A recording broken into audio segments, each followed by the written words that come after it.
Kepala pelayan itu dengan jujur menjawab, "Tuan, pengaruh video itu masih terus berkembang. Sekarang sudah menyebar dari dalam negeri ke luar negeri, dan seluruh opini publik sangat tidak menguntungkan bagi keluarga Smith. Selain itu, Tuan Robert Wijaya sudah menelpon lebih dari 10 kali, tapi aku tidak berani menjawabnya." Beberapa pemimpin di Jakarta juga menelpon untuk menanyakan masalah ini dengan sangat marah. Mereka menuntut keluarga Smith memberikan solusi yang jelas. Aku beralasan kalau Tuan sedang sakit, agar bisa menundanya untuk sementara, tetapi mereka memberi kita batas waktu 24 jam untuk memberikan jawaban yang pasti. Chandra Smith tidak bisa menahan diri untuk menghela napas. Dia menggertakkan giginya dan berkata, "Platform video pendek itu ada di tangan keluarga Rewah. Jadi aku pikir tidak mungkin kita bisa mengendalikan opini publik. Sedangkan untuk keluarga Wijaya, kita tidak perlu menghiraukan mereka. Biarkan saja Robert Wijaya berbuat sesukanya. Bagaimanapun juga, aku tidak akan menemuinya." Kepala pelayan itu segera bertanya, "Tuan, lalu bagaimana dengan pemimpin itu?" Chandra Smith menghela napas dan berkata, "Itulah yang paling aku khawatirkan. Si Benny itu berani-beraninya membawa bahan peledak untuk menyandra orang. Pengaruh dari insiden ini benar-benar terlalu buruk. Sekarang semuanya sudah terekspos dan semua kesalahan harus kutanggung sendiri." Sambil berbicara, Chandra Smith mulai menenangkan diri dan berkata, "Sampaikan kepada para pemimpin itu bahwa aku sedang berada di luar negeri untuk berobat. Begitu kesehatanku sedikit membaik, aku akan segera kembali untuk meminta maaf dengan tulus." Kepala pelayan mengangguk patuh, "Baik, Tuan." Chandra Smith memijat pelipisnya dengan lelah, lalu bertanya dengan suara lemah, "Ngomong-ngomong, keluarga mana yang memiliki kekuatan paling besar di Sulawesi Utara?" Kepala pelayan itu dengan serius menjawab, "Keluarga yang paling kuat seharusnya adalah keluarga hartawan. Namun beberapa waktu lalu mereka mengalami banyak masalah yang menyebabkan kekuatan mereka berkurang hampir setengahnya. Awalnya mereka adalah keluarga nomor 1 di pulau itu, tetapi sekarang mereka bahkan tidak masuk 3 besar." Chandra Smith mengangguk dan berkata, "Selama beberapa tahun terakhir, keluarga Smith lebih berfokus pada pasar luar negeri dan belum benar-benar mengembangkan pasar domestik. Sekarang saatnya untuk kembali membangun koneksi di luar negeri. Aku mungkin akan tinggal di sini dalam waktu lama, jadi lebih baik aku menjalin hubungan dengan keluarga-keluarga besar di sana. Kalau kita bisa membuat keluarga hartawan bekerja untuk kita, itu akan lebih baik lagi." Setelah itu dia bertanya, "Ngomong-ngomong, kapan Arya akan mendarat?" Kepala pelayan melihat jam dan berkata, "Kemungkinan Tuan Arya akan mendarat sekitar pukul 2 atau 3 sore." Chandra Smith mengangguk dan memberikan instruksi, "Baiklah, pergilah temui keluarga hartawan atas namaku. Katakan pada mereka kalau keluarga Smith ingin mengundang mereka makan malam. Tapi jangan sampai mengungkapkan identitasku. Jangan biarkan mereka tahu bahwa aku ada di sini. Mengerti?" Kepala pelayan itu segera mengangguk dan berkata, "Mengerti, Tuan. Aku akan segera menghubungi keluarga hartawan." Sementara itu, Arya Smith sedang dalam perjalanan dengan jet pribadi, terbang di atas Samudra Pasifik Barat. Sementara, meskipun dia tidak tidur semalaman, dia justru merasa bersemangat. Di sisi lain, Josh sedang berbaring di dalam mobilnya dengan perasaan yang campur aduk. Pikirannya terus dipenuhi oleh 3 gambaran yang berputar tanpa henti. Gambaran pertama adalah ibunya, Hana Wijaya, yang mengalami kecelakaan mobil. Gambaran kedua adalah adiknya, Siva, yang juga mengalami kecelakaan mobil. Gambaran ketiga adalah dirinya sendiri yang menjadi kepala keluarga Smith. Awalnya ketiga gambaran itu muncul bergantian, seimbang satu sama lain. Namun seiring berjalannya waktu, Dua gambaran pertama mulai memudar, sedangkan gambaran ketiga semakin mendominasi pikirannya. Setelah berbicara di telepon dengan ayahnya, Arya Smith, Josh menyadari bahwa posisi kepala keluarga Smith serta kekayaan luar biasa yang bisa dikendalikan dari posisi itu sangat menggoda baginya. Dengan hanya satu gerakan tangan, dia bisa mengendalikan sebuah keluarga super yang asetnya bernilai lebih dari 1 triliun. Perasaan memiliki kekuasaan sebesar ini adalah impian tertinggi bagi setiap pebisnis. Dia pun menganalisis situasi saat ini dengan cermat dan semakin merasa bersemangat karena dalam pikirannya dia berpikir, paman keduaku telah menghilang, sementara reputasi kakek sudah hancur total. Dengan begitu, peluang ayah untuk mewarisi keluarga Smith semakin besar. Ayah hanya memiliki satu anak laki-laki, yaitu aku, yang berarti kemungkinan besar aku akan menjadi kepala keluarga Smith di masa depan. Sementara itu, untuk menarik perhatian Doni hartawan, Chandra Smith memerintahkan kepala pelayannya untuk membawa hadiah dan langsung mengunjungi keluarga hartawan. Kepala pelayan keluarga Smith memiliki pengalaman dan kedudukan yang sebanding, bahkan mungkin lebih tinggi dibandingkan dengan sang kala. Selain itu, kepala pelayan tidak hanya mewakili dirinya sendiri saat berada di luar, tetapi juga mewakili Chandra Smith sebagai kepala keluarga. Oleh karena itu, mengutus kepala pelayan untuk mengunjungi keluarga hartawan secara langsung adalah bentuk penghormatan yang luar biasa. Chandra Smith sangat mementingkan upayanya untuk menarik keluarga hartawan ke pihaknya, sehingga dia mengirim kepala pelayan sebagai perwakilan pribadinya untuk kunjungan tersebut. Di dalam hatinya, Chandra Smith sangat menyadari bahwa saat ini dirinya sudah menjadi seperti tikus got, dibenci oleh semua orang, dan dalam waktu dekat tidak mungkin bisa kembali ke Jakarta secara terang-terangan. Karena itu, dia harus bersiap untuk tinggal di sini dalam waktu yang lama. Chandra Smith telah merencanakan semuanya dengan matang.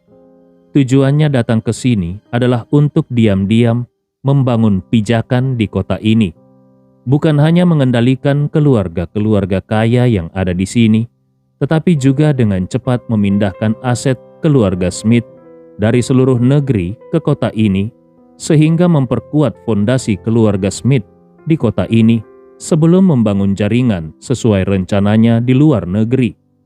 Dia ingin menjadikan kota ini sebagai markas kedua bagi keluarga Smith. Selain itu, dia juga berencana untuk mengangkat putra sulungnya Arya Smith sebagai ketua dewan direksi sementara grup Smith. Begitu Arya Smith menjadi ketua dewan direksi sementara, itu berarti dia secara resmi telah ditetapkan sebagai putra mahkota keluarga Smith. Hal ini tidak hanya akan membuat Arya Smith tetap setia padanya, tetapi juga bisa mengurangi perhatian publik terhadap dirinya sendiri. Rencananya adalah menarik Arya Smith ke pihaknya dan menjadikannya sebagai boneka yang dikendalikan dari balik layar. Dengan begitu, Arya Smith akan muncul di hadapan publik, sementara dirinya tetap bersembunyi di kota ini dan mengendalikan segalanya dari balik layar. Dengan cara ini, dia bisa memastikan bahwa kekuasaannya tidak akan direbut oleh Arya Smith. Selama bertahun-tahun, keluarga Smith berada di bawah kendali penuh Chandra Smith, baik itu saham perusahaan, hak suara dalam dewan direksi, hak veto, maupun kendali atas dana perwalian keluarga, semuanya berada di tangannya. Selama dia tidak melepaskan hak-hak tersebut, meskipun Arya Smith duduk di kursi ketua sementara, dia tetap tidak akan memiliki kekuasaan nyata, apalagi kesempatan untuk merebut posisi kepala keluarga. Selain itu, Chandra Smith adalah orang yang sangat cerdik. Dia telah menetapkan surat wasiat yang menyatakan bahwa setelah kematiannya, semua aset keluarga Smith akan dikelola oleh dana perwalian yang dibentuk oleh Bank Swiss. Dengan aset keluarga Smith yang melebihi 1 triliun, tidak satupun keturunannya memiliki wewenang untuk mengaksesnya. Mereka hanya bisa menerima uang saku bulanan sesuai dengan aturan yang telah ditetapkan oleh Chandra Smith. Dalam surat wasiatnya, dia telah menentukan standar uang saku. Setiap anak dan putrinya akan menerima 50 juta per bulan.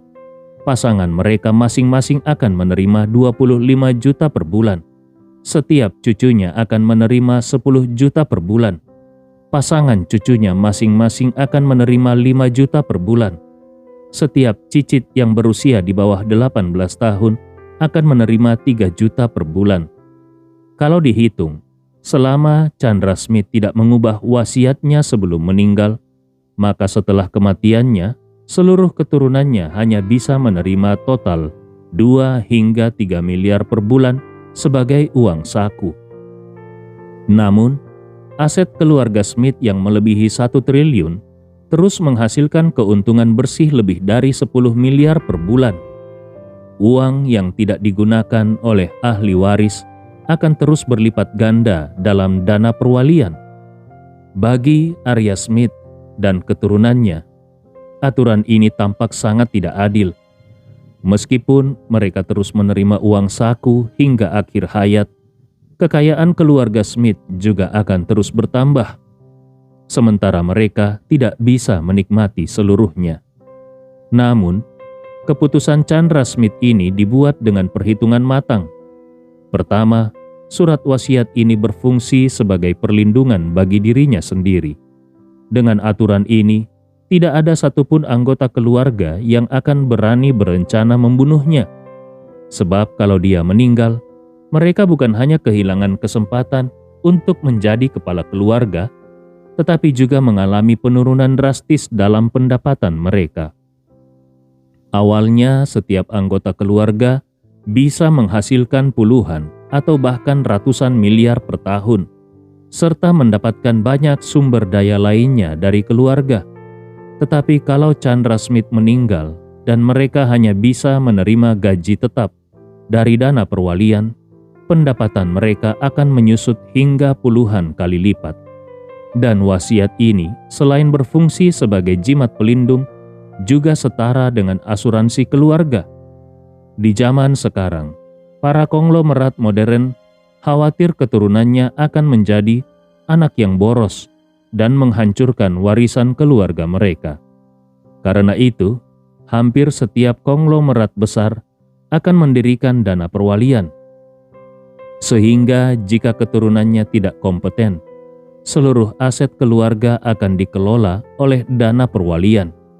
Dengan cara ini, keturunan keluarga Smith akan selalu memiliki uang untuk dibelanjakan dan memastikan kekayaan keluarga tidak akan jatuh ke tangan yang salah.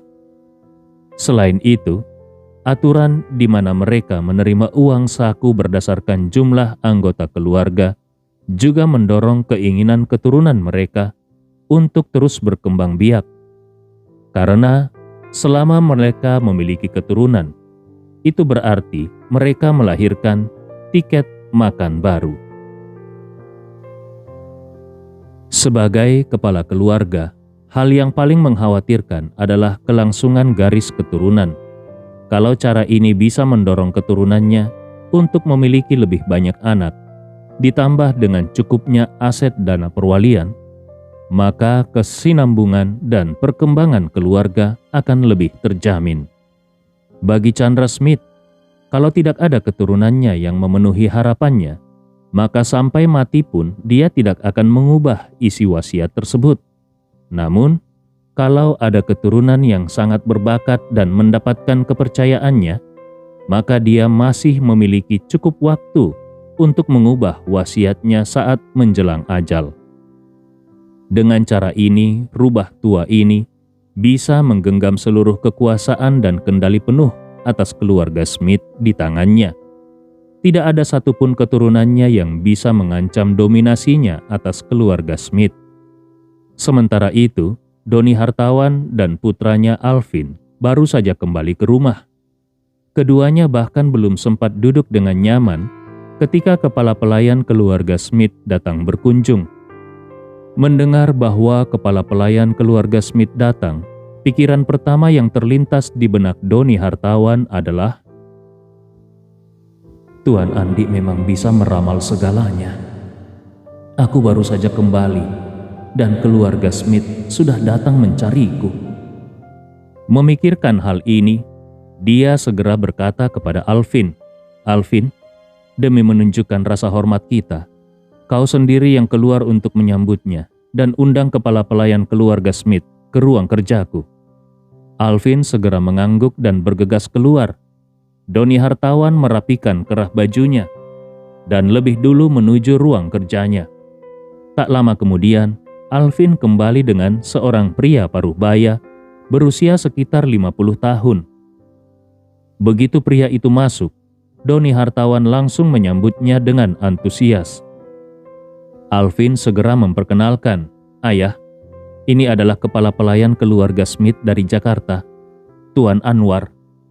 Doni Hartawan langsung berkata dengan penuh keramahan, Wah, Tuan Anwar, nama besarmu sudah lama aku dengar. Silakan duduk, silakan duduk. Anwar mengangguk sedikit dan tersenyum. Tuan Doni, aku datang hari ini untuk mewakili tuanku, mengundangmu untuk makan malam di kediaman kami. Meskipun Doni Hartawan sudah bisa menebak tujuan kedatangan pihak lain, dia tetap berpura-pura terkejut dan berkata dengan penuh antusias, Wah, Tuan besar keluarga Smith ingin mengundang aku makan malam. Benarkah ini? Anwar tersenyum tipis dan berkata, Tentu saja. Apakah Tuan Doni punya waktu malam ini? Doni Hartawan tanpa ragu menjawab, Tentu saja ada. Apakah harus ke Jakarta? Kalau iya, aku akan segera meminta kru pesawat bersiap untuk penerbangan. Anwar menggelengkan kepalanya dan tersenyum. Tuanku saat ini berada di sini dan ingin mengadakan jamuan makan malam di rumahnya di sini. Setelah mengatakan itu, ekspresinya menjadi serius dan dia mengingatkan, Tuan Doni, hanya kau dan putramu yang mengetahui keberadaan Tuan Chandra Smith di sini. Harap diingat, jangan sampai hal ini bocor ke siapapun. Pada pukul 4 sore, pesawat pribadi yang ditumpangi Arya Smith mulai menurunkan ketinggiannya di atas pinggiran kota Manado. Melihat bahwa pesawat akan segera mendarat di bandara, Arya pun mengambil ponselnya dan menelpon putranya Josh. Saat itu, Josh sudah tiba di bandara. Dia memarkir mobilnya di area parkir dan tetap menunggu di dalam mobil, menantikan kabar dari ayahnya. Begitu melihat panggilan dari ayahnya, dia segera mengangkatnya dan bertanya, Ayah sudah sampai di mana? Arya Smith menjawab, Sekitar 20 menit lagi aku akan mendarat. Kau sudah tiba? Josh menjawab, Aku sudah sampai. Setelah ayah melewati imigrasi beritahu aku akan menjemput ayah. Arya Smith mengingatkannya, Jangan lupa pakai masker dan kacamata hitam. Saat ini keluarga Smith kita terlalu sensitif di mata publik. Jangan sampai ada yang menyadari kalau kita datang ke sini. Josh mengangguk. Aku mengerti ayah. Setelah menutup telepon, Josh buru-buru mengenakan masker dan kacamata hitam, lalu mengemudikan mobilnya ke pintu utama jalur kedatangan bandara. Setelah menunggu sekitar 20 menit, akhirnya sosok Arya Smith muncul di pintu keluar terminal kedatangan. Seperti Josh, Arya Smith juga mengenakan kacamata hitam serta masker sekali pakai berwarna hitam.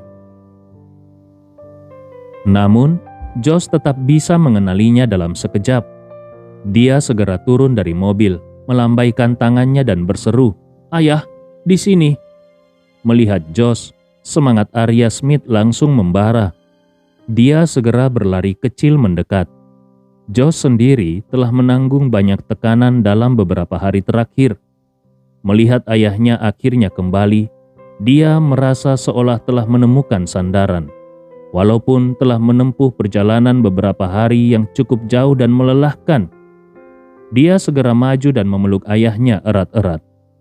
Saat itu, Josh tidak bisa menahan emosinya. Suaranya bergetar saat berkata, "Ayah, akhirnya aku bertemu ayah kembali." Arya Smith menepuk-nepuk punggungnya dan menghela nafas. "Josh, ayah minta maaf kepadamu, kepada ibumu dan kepada Siva. Saat kalian paling membutuhkanku, ayah justru tidak bisa berada di sisi kalian untuk melindungi kalian." Josh berkata dengan sedih, "Ayah, sampai sekarang ibu dan Siva masih belum diketahui keberadaannya. Ayah harus menemukan cara untuk menemukan mereka." Arya Smith mengangguk dengan serius. "Jangan khawatir. Ayah pasti akan berusaha sekuat tenaga untuk menemukan ibumu dan adikmu." Setelah mengatakan itu, dia melihat sekeliling dan berkata, "Lebih baik kita segera naik mobil. Terlalu banyak orang di sini. Jangan sampai keberadaan kita menarik perhatian." Josh buru-buru mengangguk. "Baik, ayah." Kemudian dia berbalik membuka pintu kursi penumpang dan membiarkan Arya Smith masuk lebih dulu. Begitu Josh kembali ke dalam mobil, Arya Smith langsung berkata kepadanya, "Langsung menuju ke Danau Lino. Kakekmu punya sebuah villa di tepi danau, dan dia sekarang tinggal di sana." Josh mengangguk dan berkata, "Baik, aku akan menyalakan GPS. Saat sudah dekat, ayah bisa menunjukkan lokasi pastinya." Keluarga Smith memiliki terlalu banyak properti di seluruh negeri, bahkan di berbagai belahan dunia. Hampir di setiap kota besar, pasti ada properti milik keluarga Smith. Bahkan, jumlah villa yang dimiliki oleh sang kepala keluarga pun tidak diketahui secara pasti. Villa yang berada di sini bahkan belum pernah dikunjungi oleh Josh sebelumnya. Saat mobil berjalan keluar dari bandara, Arya Smith berkata kepada Josh yang duduk di sebelahnya, "Saat bertemu kakekmu nanti, jangan pernah menunggu dia untuk meminta maaf terlebih dahulu. Sebaliknya, kau harus segera meminta maaf kepadanya lebih dulu. Akan lebih baik kalau kau melakukannya dengan serius, bahkan berlutut untuk meminta maaf. Mengerti?" Josh tahu bahwa kepulangan ayahnya dari Australia kali ini merupakan kunci bagi mereka berdua untuk merebut kembali hak waris keluarga. Apapun yang terjadi, dia tidak boleh merusaknya. Maka dia berkata dengan penuh tekad, "Aku mengerti, ayah. Jangan khawatir. Begitu bertemu kakek, aku akan langsung berlutut dan meminta maaf kepadanya." Sebenarnya Josh termasuk seseorang yang memiliki harga diri.